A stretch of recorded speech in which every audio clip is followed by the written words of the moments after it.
Now we're live. All right. Thanks for joining us Awesome. today. I've got Jen Finn from Hio, conversational maintenance solution for multifamily, probably BTR and SFR as well.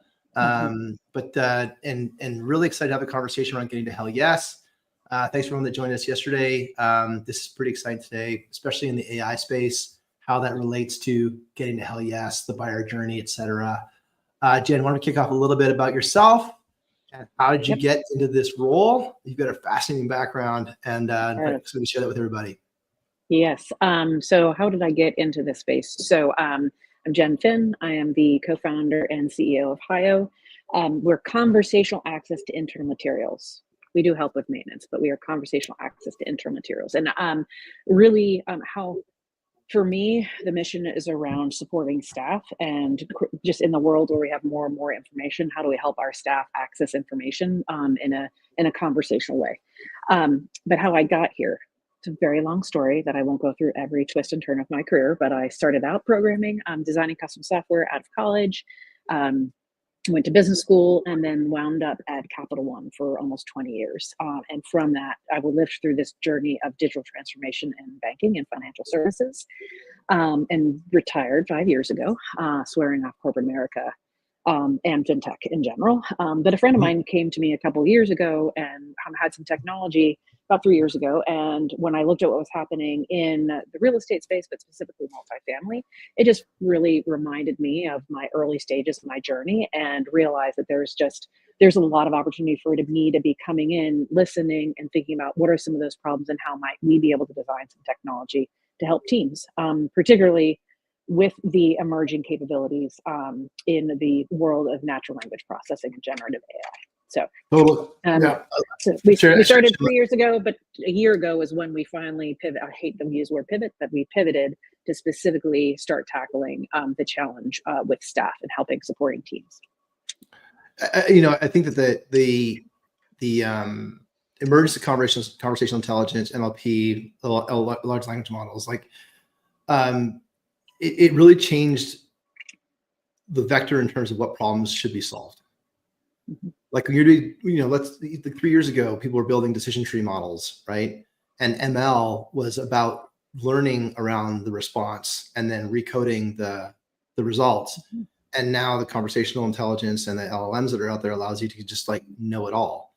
And so it's really changed the problems that we can solve, and then how those problems are sustained.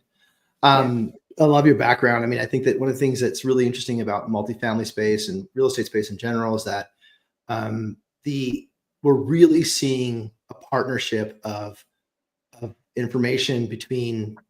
I'm out from outside the industry as well. You're from outside the industry, but bringing our experience and know-how and things that worked in other industries and bringing it to real estate. Like myself, 20 years in doing centralization, similar things that you guys do with in banking, but I just see the world differently in multifamily than kind of the conventional. At the same time, I'm going to work with folks that are able to help me understand the nuances about it, because that's where the execution comes into place, right? Yeah.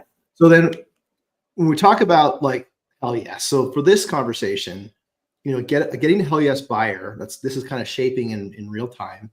They need a solution. They're prioritizing solving a problem, right? Right. And that problem doesn't necessarily always look like our solutions. It just says, I don't want to drill. I want a 532nd hole, right? And so those problems manifest themselves and they're articulated in certain ways, and they might not know how you solve it. They're actively looking for alternatives. So that kind of frames that Hell Yes, because they're in the active state of seeking a solution. So in your case, in your context, who is your ideal Hell Yes buyer? We were just talking before we got on. You were just talking about how do you know who the right person is? I'll tell you, my earliest clients, the Hell Yes ones, were the ones who had been spending all of their past few months or year writing standard operating procedures, only to then publish them and not have staff be able to find them, or they have high turnover and it's so much information that nobody should ever be expected to respect or to remember that type of stuff, right? So I'm looking for, and this is what makes it particularly challenging, I'm looking for those operators who are feeling that pain of wanting to keep everybody on the same page in a world where there's just more and more information, and they're just, and in this is, I'll tell you, the one, what's different than what it was in financial services is we could turn everything into a 0 and 1. You can standardize everything in banking, Yeah. right? But it's the built world. It's digital. Everything, even money is digital. So the reality that in the built world, you've got, different states, different buildings. You can't standardize refrigerators across buildings. You can't standardize laws across states. And so it's that my ideal persona is somebody who is really grappling with that, or somebody who is just getting on this journey of growth where they realize they need to figure out how to scale, and that they've got to have a tool that really helps them get their procedures and their policies in place so that it can turn into a more repeatable engine for them, and helping their teams. Because that's also, for me, also in banking, like there's always, people would call, I ran call centers, people would still call the call center because they wanted to talk to a human about their money. And I think in the world of this is people's homes, and if they want to talk to somebody, how do you make sure whoever they're calling or whoever that they run into, that they're equipped with the answers to deliver that service in a human and caring way? So in many cases, like it's not about the content, it's about the distribution of the content and making it available. Correct. That you solve.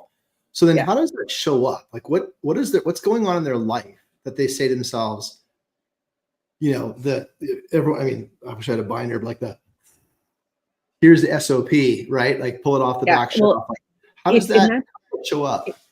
Well, it's been really, it's hard because we're a new category of service, right? So right now, people are looking at, okay, well, who can I get to write? Like the answers are, how do I write more standard operating procedures? How do I get a SharePoint site? How do I get a website? How do I get a consultant to come and help me, right? So people are on this journey. They don't know that, there's the old versions of knowledge management platforms, right? Sure.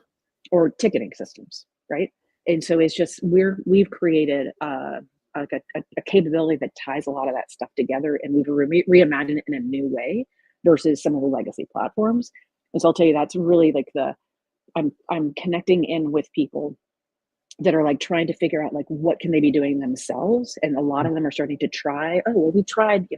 We created our own GPT and all these other things, but then once they get into it, they realize, like, do you really want to be in the business of building large language models as a company, as a property management firm? And so that's where we come in to say, hey, you don't have to be the expert on the technology side. You be the expert in your content, and we're going to show you a radically transformed way of being able to access this material. And we want to be I'd like to say we are one of the best at it in the industry right now. And so giving that trust is a really key piece. Establishing trust with folks is really key. So but finding them, I'll say, Guillermo, is not necessarily the easiest thing to do, right? So like, how do I get the word out there? How do I describe to people when they've never heard of something like this? Oh yeah, I mean, how do you get that out there? And I'm experimenting a lot. With that. I've shared that, in fact, I just had a call just this morning where I was looking for feedback on the construct, and I've actually gone and I'll open, even in cold emails, I'll say, hey, I'm looking for objections. Because I find that objections come in their language, and where agreement comes in my language. And if I hear what they're objecting on, I can actually translate that into what I'm either asking or presenting, because the objection, it would be their interpretation of my message and then their language around that objection, right? And so I had a great call this morning where we're just chatting through, like, how do I actually, this one, you open the slide up, here's what you get. And it was like, the benefits, 1, 2, 3. And like number 2 was in my language from like our call center experience. And that has no reference point to, like, if I say average handle time, you know what I'm talking about, right? AHT, hold time plus talk time plus wrap time. That means nothing to a multifamily operator, right? Unless they've never had that metric. Yeah, right. Exactly. Never had that metric, right? Yeah. Well, and I think what you're talking about is like how you, in sales and talking to people, like I realize how much we use our own internal language to try to get how important what we do is versus what is the problem, what is the job they're getting done, and how do I help them with that job in their language. And I'll tell you that that's where when you're to your point around objections, like early on when everybody and their brother was saying AI, right? One of the objections that I got was, oh, well, Jen, we're already doing AI. Mhm. And I'm like, oh God, okay, then it's definitely not getting across, right? And so how do you move forward? Like I probably changed that tagline of what we do. My team would kill me probably like multiple times just in the past. Well, we did our first live demo in August. And since August, I probably have adjusted our language to really hit to what is the problem and the value so that people are like, oh, I have that problem. I have staff Totally. turnover. And I have it's got to be staff in our turnover. language. So, right. Like Yeah, I'm totally. not thrilled about our positioning, like our tagline. It's Mhm. let IRS do the work because it relates to what we do. It's not what the problem they're trying to solve, right? Right. And so we were at a conference, a Blueprint, and like our beat at the booth and whatever in the innovation section. They did a great job, and our tagline's up there. And I'm staring at it. I'm like, if I'm walking by here, why would I come in, right? Oh, all I had was my logo. And I was like, damn it, why did I not like Yeah. say like superior service simplified or reimagined staff support, right? Like, cause I think that's for us, our realizing our differentiator is we're supporting teams, right? Yeah. And it's about keeping your team on the same page in an easier way as that leader and as that manager. But yeah, I completely like wasted all kinds of marketing swag on the Yeah. wrong, Oh, yeah. on the wrong thing. So then with that context, right? If we get back into like the hell yes thing, so you talk about the problem you solve, right? Mhm. What, there's kind of two ways of looking at the problem you solve frame. It's like, what is the cost of not solving the problem? Or I kind of like, I'm trained it like this way better. What is your goal and how are you blocked?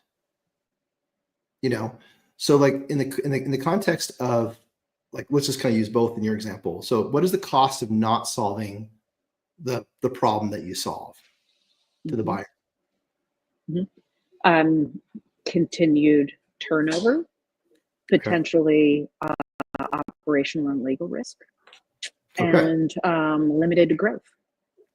All right. So we're kind of like the classic risk, cost, and revenue. Mhm. And Yep. then so if they're faced with those problems, if they were to go to Google and type a question, and let's say you're a master of the SEO world, and you're Yes. able to kind of put your guys top of the list, what's that question that they're asking?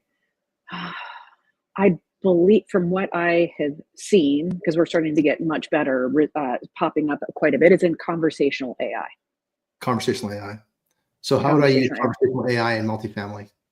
Right. So conversational AI is creating conversational access to your internal materials. Right. So I think people realizing that, and there's other companies that are, that do this in other industries. They'll do it. This is, I think, where we differentiate ourselves. You can hire them and they'll build you an agent, right? Yeah. And so that's what's called. They would say, oh, we're building your own agents, conversational AI. But for us, it's a platform that lets you do it yourself, right? So it's a lot more of you're in control of the agent versus you have to come to me every time you need to train it or give it any new information. But yeah, conversational AI in an industry term, I think people are more and more understanding what that means. And then kind of that we do start to pop up when that phrase comes up, at least from what I've been able to tell. So, but it's still tough. The other thing, but I don't think we have not included it in a lot of our marketing, so it doesn't pop up as much, is in knowledge management and change management. That's kind of the other place that we play. Do you find that though, like in that frame, like, so I'll put it this way: is that no one wakes up in the morning and looks to buy a telemanagement solution. So are they looking to buy conversational intelligence or looking to solve a problem that's core to their business, right? Right. And that's, yes. That's why I like the knowledge management and change management framing. If I could have one SEO, that's probably where I'd want to be coming up with, like, right. That would be my preferred piece. I do think people are looking for new ways to, again, it's just a really tough one, right? Because it's like traditionally they would have looked up training. Yeah. They would have looked up document repositories. They'd look up change management. They'd look up knowledge management. And we're a system that ties that together into not just that individual capability, but keeping everybody on the same page. Right. So, yeah. So if I were to play it back, like, is it, if I'm typing into Google, and I'm in the role, the property manager role, or the regional manager role. Am I typing in like, how do I keep my people trained up? Like, how do I keep my people? Yeah. How do I, or maybe how do I onboard 50 new onboarding people? So this yeah. is where I've started to partner. So one of my favorite teams that does a lot of research in the space is the Swift Bunny team, because Yeah. I can point to theirs. And so that's really where I always refer to them, right? Because it's anybody who wants to improve how they engage with their staff. So that Right. is definitely one of the things that the value props that we have. So I'm aligning myself with the statistics that they're talking about, and then saying our solution helps you engage and retain your staff. Okay, so then that makes sense, because now I'm Googling, like I'm the role of buyer. I don't know about conversational intelligence, and frankly, it probably scares the it's just shit me. out of me. I know, exactly. Yeah, exactly. So I'm never going to jump to there, right? I'm not going to look at it unless I'm a technologist, right? And I've been mandated to go buy something that says that. So like, if I think about what you just described and how you described it, like, how do I retain my people? How do I make it safer to work? I mean, even like, how do I make my move outs consistent, right? How to make readies consistent. So it's like, the distribution helps reinforce consistency in process, right? And so then if I'm a buyer, I'm trying to figure out, okay, so how do I optimize? How do I make it easy? How do I make it easy to have people access information? Maybe that's even one like that, right?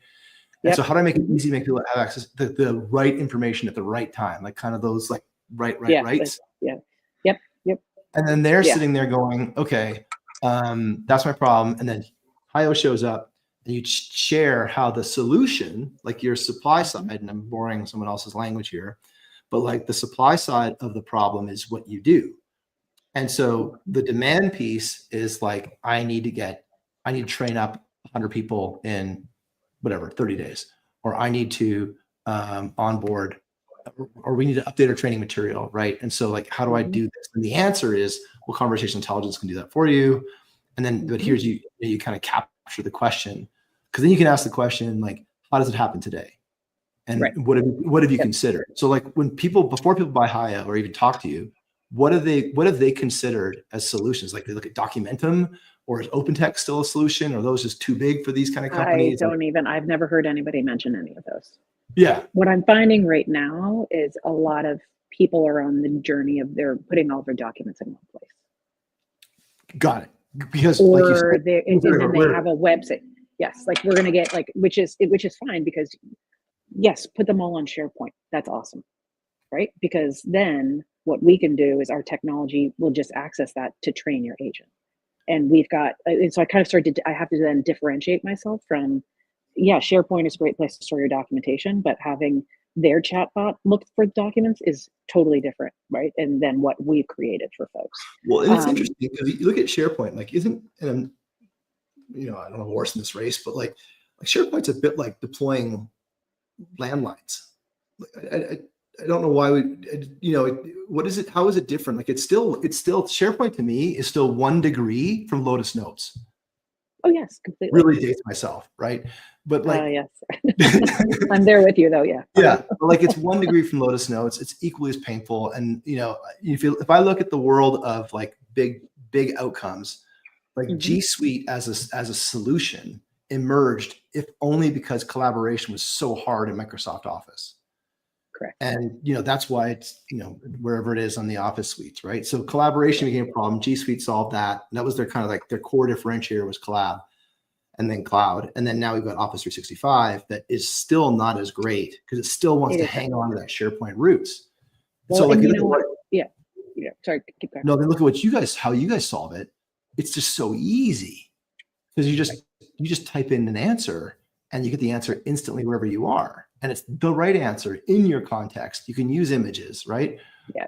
And I think that's going on your SharePoint thing, having been in banking and having been an operator, there is an element of control. And that's also what we're designing for is if there is a set of documents somewhere, like those, if somebody I get audited, those are the documents that we've been using.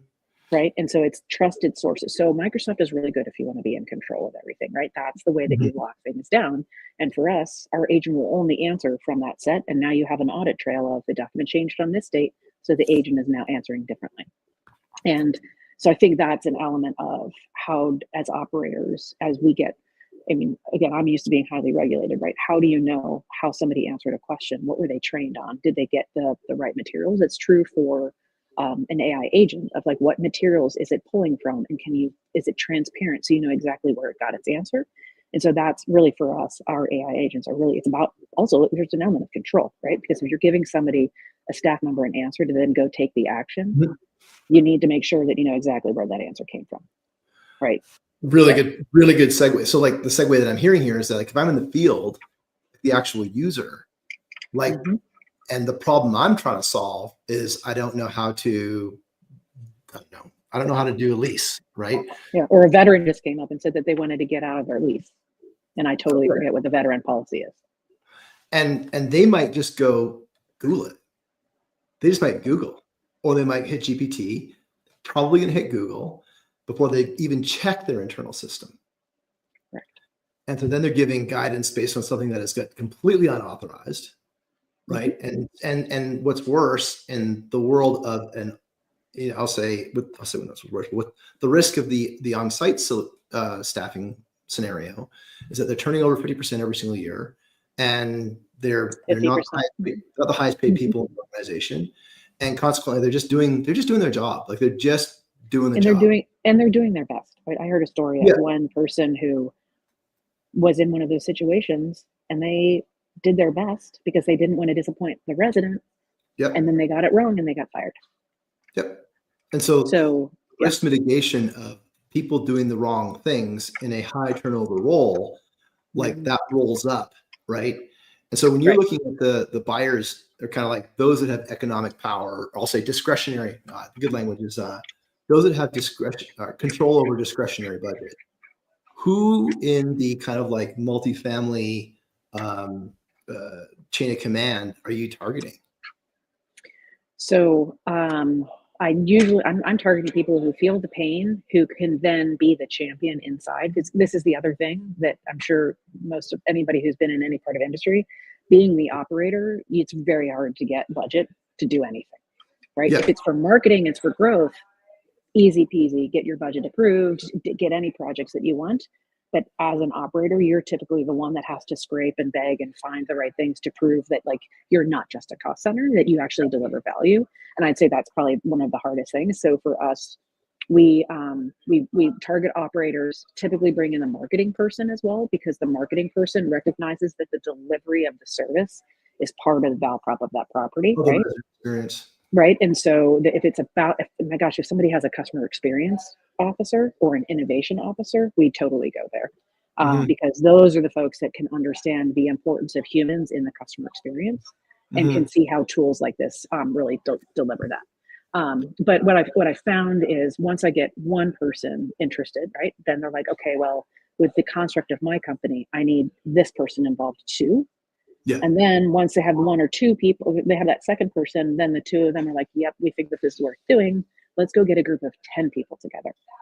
Because you have to have training people recognizing the differences, HR people recognizing what this can do for them, because the impact of it over time really helps finally get people to that what's on the other side of AI, right? What does the world look like on the other side when you can your managers aren't just sitting at their desk answering questions all day, right? And so you've got to have like the people that lean in and like recognize the change management. And kind of bring the people along that will be affected by the experience. So in that world, like, so with the, like, in terms of like sourcing out the alternatives, right? Would that budget would that already exist in a specific department? Like, is there a training lead that would kind of already be training, contact, internal support. I mean, it's really interesting. Every company is structured so differently around who has the budget around it. And so that's where I always end up talking with the IT person, the training person, and then if they have an internal kind of administrator or a regional manager, right? Because the other thing is we've designed this for middle market teams that can't afford, they don't necessarily have their own IT team who's going to go try to do this themselves. So that's where for us, like finding it's that triumvirate of folks that once we get them together and they're like, oh yeah, this is pretty straightforward to plug into our system. I would also like, I share the same kind of like target with respect to size. Like what we're learning really quickly is that those that have small, I'll say smaller number of unit counts, the buyers are closer to the pain. Like it Yes, might be absolutely. the pain might sit in the same seat of as those that are in charge of the discretionary budget, because the size of the organization. And then the bigger the organization, there's just layers of insulation around the pain that's happening in the field. Yep. Totally. They're less likely to act. Like one of the things about this getting to hell yes conversation is around, okay, why do people make decisions, right? So what is the fight or flight or the feed and breed kind of like cave person motivation to adopt change? Because otherwise humans don't change. And so like, much like the story of the boiling frog, where if you gradually increase the temperature, they're going to die. But if you shock them, they'll jump out of it. Like it's that external event that can motivate that change. So like, I mean, have you seen that? Like when you're talking about training, like what happens in a kind of like a course of a business that they've got to address it? Is it a crisis? Is it a growth? Like what is the main thing that happens that creates people to say, I got it? I think it depends on the firm, right? It just depends on it. Is their problem more of a turnover problem, or is it the turnover problem, or just the capacity of their training team, right? And if their training team, as soon as people leave training and they keep on getting calls, right, and people are constantly checking in and looking for answers, or the legal side, right? I think it is definitely one of the boiling frog.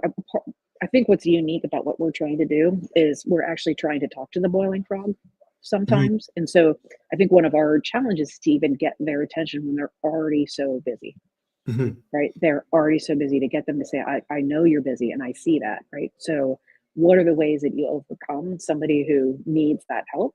And how do you make it as straightforward as possible and as easy as possible? Because I think the whole thing about getting to hell yes, when you're dealing with this type of newer answer, it's a little bit harder to get people to not assume it looks like all, because the other hurdle that I've maybe it's the fight or flight of the person that I'm talking to, is that they've had other tech companies that they've worked with, or they've tried other solutions and they didn't work.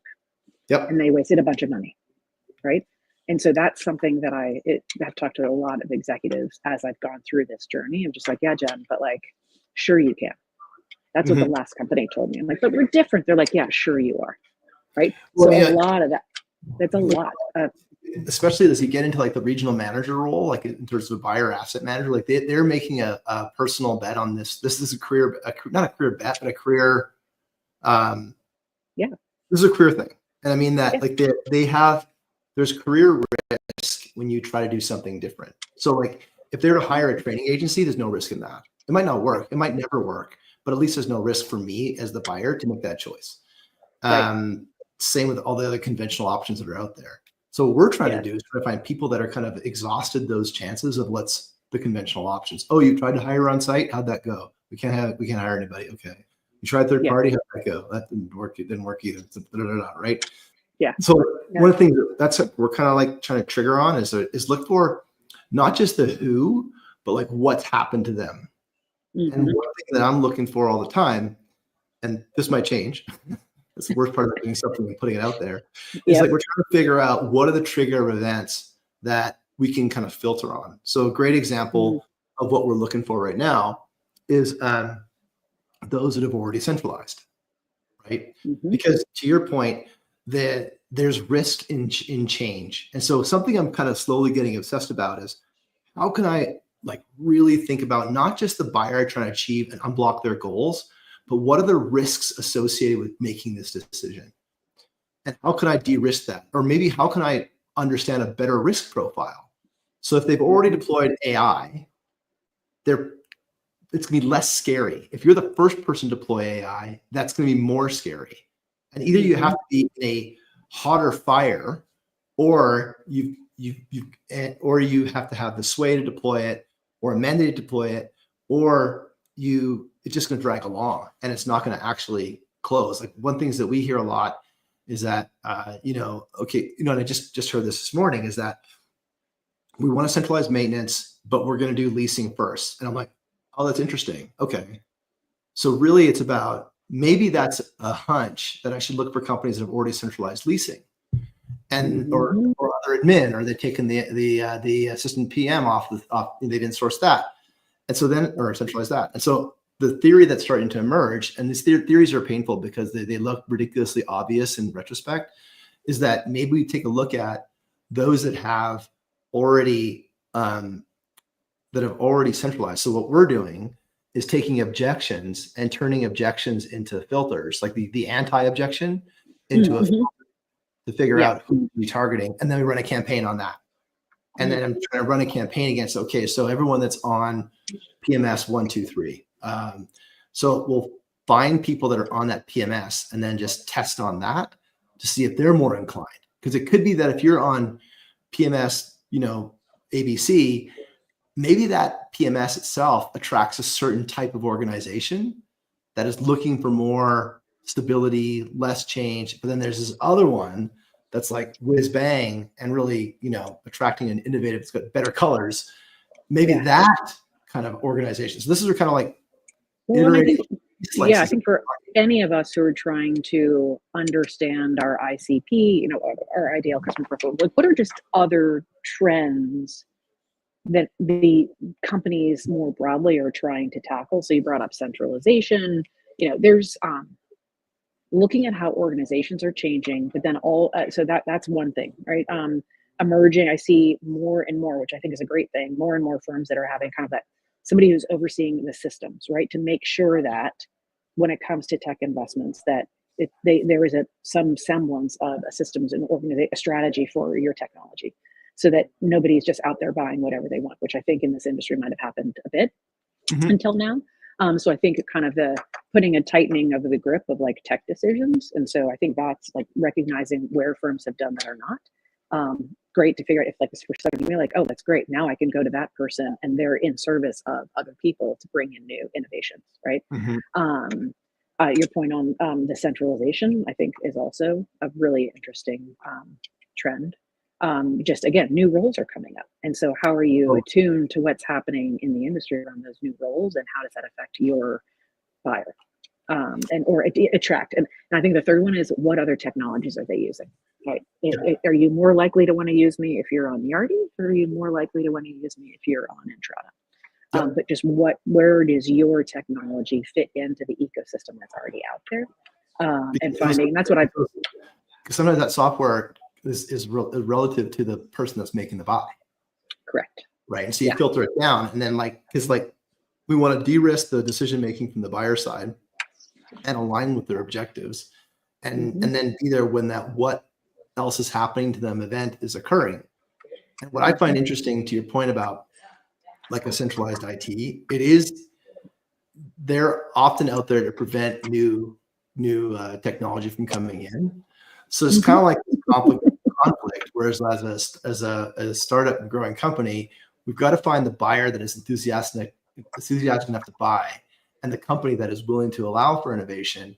But at the same time, you also want a company that's not completely on the other side of the spectrum, where everyone does all their own things. Because now you're talking about like 45 different sales cycles for one company, which can be exhausting. And so and especially if your solution solves an optimization problem, like both of ours do.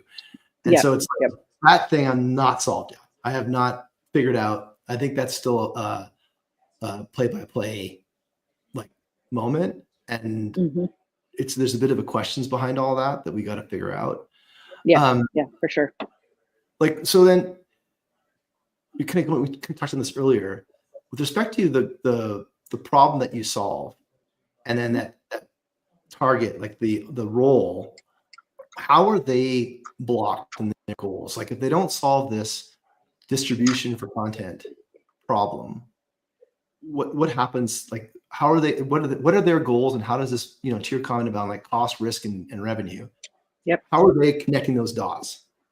It is primarily, so as an operator, right? You are very operational costs are your job, and when you have all of this stuff and they have all these questions, you're going to start to hire more and more people internally to help service them, right?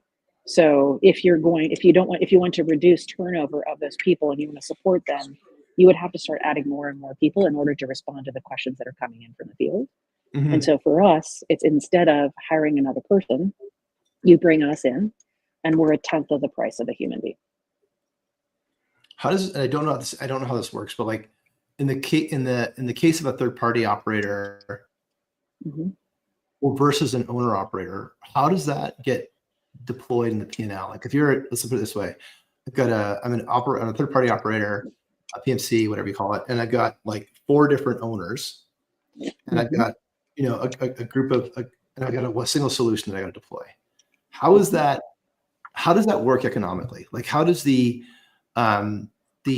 operator pass those costs through to the owners?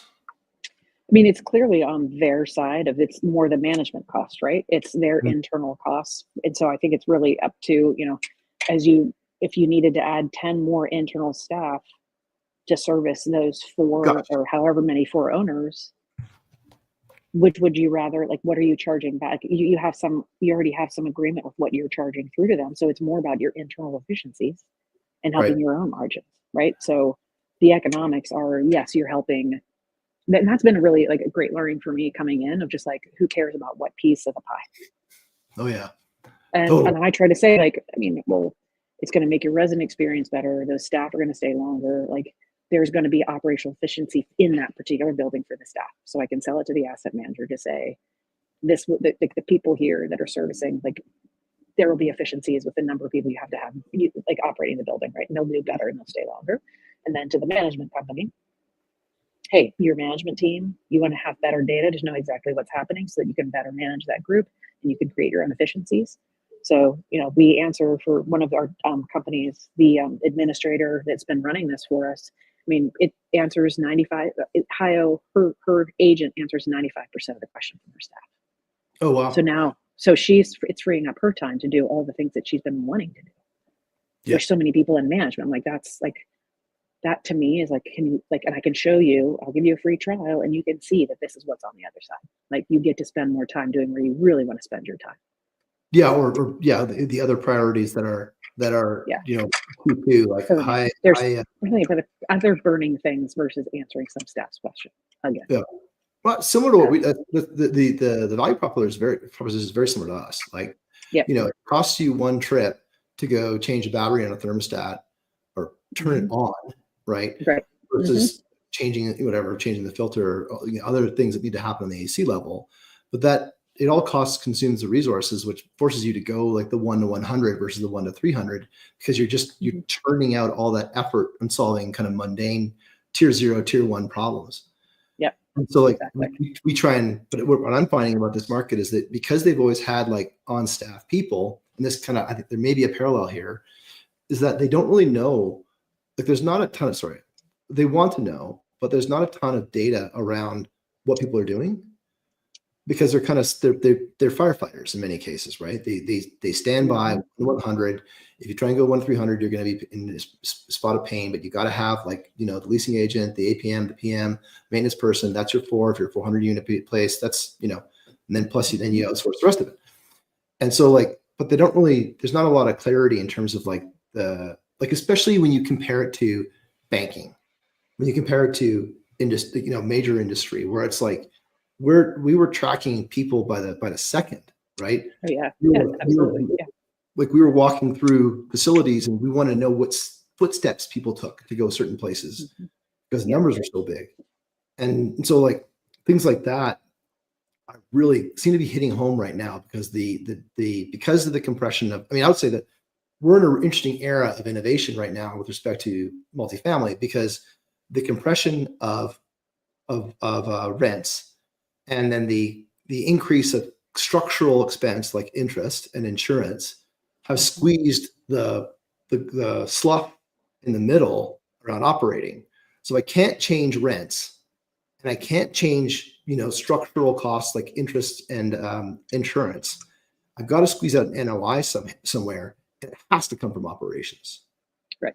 And so the only other choice, and the best thing for people like you and I, is that the way to do it comes from other industries. And so I've heard a lot about people looking at hospitality. I mean, you're talking about industry or banking. I'm coming from an industry slash contact center scenario. And like, these are new ways of doing things that didn't exist before. Yeah. Well, and actually that for me, if people started to finally see what the multimodal side of ChatGPT, or just like the generative AI being able to look at an image or whatever and translate everything is now a language, right? That didn't exist when I was doing AI at Capital One, right? Mm-hmm. And so I think that is the game changer in multifamily and in general, is that finally there is a tool that you can rise above the complexity. Yeah. Right. I totally agree. That is the game changer. So if you can finally rise above that complexity and sit on top of it and live with it versus try to fight it, is where I think that's going to be a change curve. Like that happened through our digital transformation at Capital One, right? Like the jobs start to change as leadership and as management.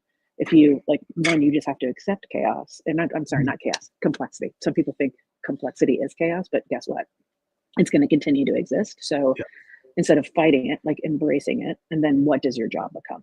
I go back to like one of our clients right now. She's focused on watching the questions get answered versus answering all the questions. That is a new role for her. Think about what that is for staff, right? Now that they don't have to memorize anything, they can get answer anytime. It's more about being human and being trained and ready to deal with the sensitive situations with humans. Right. So the shift of your training is going to start to go to being more human, which is why I love like a lot of these capabilities actually let you focus on being human versus being a robot. Yeah, because you have to keep track of all the stuff. Right. Exactly. You don't have to keep track of it. So yeah, I mean it is definitely that whole like the tools that let us move and accept the complexity is what I think is really the most powerful piece. It's this whole like admitting you've got a problem, like saying it out loud. Yeah. Right. And again, and even if you centralize all your people, it's still complex. It doesn't go away, right? I think that's to me, like I think about like again, all the standardization that people try to do. Yes, you need to standardize some of your data, but like I was talking to somebody the other day, they're like, "Oh, well, Jen, but for the documents, they're like, I have to have the header done a particular way," and I was like, "No, you don't even need to have headers. Like, just send me the document. It doesn't have to be formatted. It doesn't have to be perfectly pretty like your auditors want to see it." And so, yeah, it's like you look at like the old world of document of knowledge management implementations. Like there's a big, huge hype of open text type implementations, and that kind of was driven a lot by remote process automation that happened like let's call it 13 through 19, and like that whole curve was about taking all that unstructured data and indexing it, right? But now with LLMs, you don't even need to and indexing it so you could have it and make it available. Tag it and tag it. Yeah. There's actually it's amazing. There's a firm we were talking to today about their digital asset management. And we were just talking about conversational access to materials. And they're like, yeah, well, we've worked with this firm, like we need to tag everything. And I was like, no, you shouldn't tag everything. You should use use this type of tool to ask what is in this document. It creates that image, and then you can access it. You don't need to tag it in a hands down controlling way. You talk to a lot of folks like builders that multi-family builders that transition. Here's the thing I learned from a prospect. They didn't buy, not a customer. They were talking about the transition docs, and a transition doc for a builder looks like a full 100-page doc of like images of invoices, of agreements, of construction and schemas. I wonder if there's like a getting to hell yes moment in M&A where they have to hand over the documentation of the building. I'll get you offline to kind of show it to you. Okay, I'll take what it. they're talking about. There's nothing that we would solve for, because it was like, this is not what we solve for. This is not a policy. This is a repository of like things. Right. Yeah. But when they hand that over, it's like this big, huge like blob of blobs. And in that includes who's in charge of warrantying for this and who's in charge of warrantying for that. What's the agreement for this? What's the agreement for that? Building schemas, all that stuff. And the way you just articulated that problem, it seems like that would be something that people are looking to solve. And in the M&A context or in the handover context, it's like a legal handover. So like Yeah. they give it this big useless document that's supposed to be useful, but by design natively useless. Put a report. Yeah. Yeah.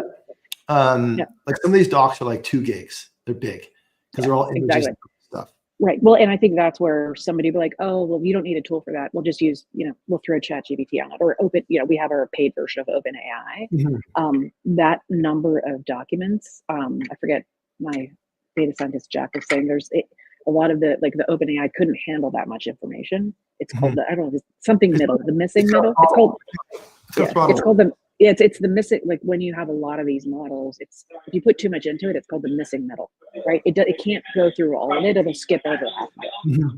And so that kind of one of the things that to be an expert really in a lot of these different types of large language model capabilities, they all have different strengths. And a big document is not OpenAI's. Sorry, I'm in a co-working space right now. They just decided to have a party across from me. But hey, that's what we do when we're a startup. But yeah, so the deeper you get into the tech, yes, there's a lot of great free tools that you can use as an individual, but when you're operating at a company level and have something like that, it is not something as simple as just, I'll just throw my own chat GPT on top of it. Well, it won't work. You won't be able to trust it. What I'm getting at is the event is very predictable from a builder perspective, right? I mean, that's true. That they've got a predictable handover that happens a year after completion that's got to go to another ownership group because builders typically don't own. And so they'll flip that building over and now it belongs to somebody else, but they've got to do something with all the stuff. It's like when you go buy a house. Imagine that for but I think what you're bringing up for all of us that are serving this industry, I've just seen a lot of companies out there and the way that we do trade shows and people have their booths. I'm like, is this really the moment where somebody's going to decide to change their PMS platform or whatever piece of your service that you provide? And so I think all of us really should be thinking about, are we the type of service and like, how do you, if you're, what is the moment somebody decides that they want to change? It's probably not going to be at the trade show. And you need to get them before that, like in the buyer's journey. Yeah, like in the buyer's journey, that's typically the awareness phase, right? Like there's no, I think that the deal flow that happens at trade show is, I mean, this isn't a parts conference. This is their ideas conferences, right? And so exactly. Having a trade show deal isn't going to work much. And so I totally agree with you there. So as we kind of like couple questions to kind of close this out, maybe 3 questions. With respect to the segue here, committing to change, who do you find is for your solution is a, I'll say, a healthier conversation? Owner operators or operators? Owner operators. Yeah, we're seeing they are because I feel like they give their operators more power because they understand the importance of on the ground operations. And the P&L rolls up to them. And it rolls up to them. I'll tell you, I was kind of one of my first events that I went to, and I shouldn't say first, like I was probably a year and a half in. I heard an asset manager say that property management was a necessary evil, and I wanted to cry. Yeah, well, no, it's not a necessary evil. It is your asset. It is the health of your asset, and so I think that is why like owner operators, they just have a cleaner view of the importance of how things actually work. I wouldn't be surprised if in the next 2 years we see a major shift in the value proposition from the operator community, specifically because fees are being driven down to near zero. They're having to compete on different services. And I really hope that there's kind of like this whips, what do you call it? Whips. Well, whiplash. Whip 180. How about a 180? 180. Thanks. 180, where they whipstock. 180, where they become like value added by nature, where it's a consultative arrangement about asset improvement versus just like if you talk to owner operators, they care about value add asset improvement. They want to manage that asset over a period of time, improve it, upgrade it, exit it. And then owner operators are about getting that transaction managed in the meantime. But it's like there's still, I think we're on the verge of having aligned interests between owners and operators because the compression of the markets, and Mhm. I'm looking forward to that. I'm optimistic. Yeah. Yeah. We're going to see a greater alignment of interest. Yep. Agreed. When well, with respect to your experience, and I'll say because we're both in the same journey to get to LES, Mhm. what's the one bit of advice you would offer someone who's seeking getting to LES with their solution, their product, their services? Mm.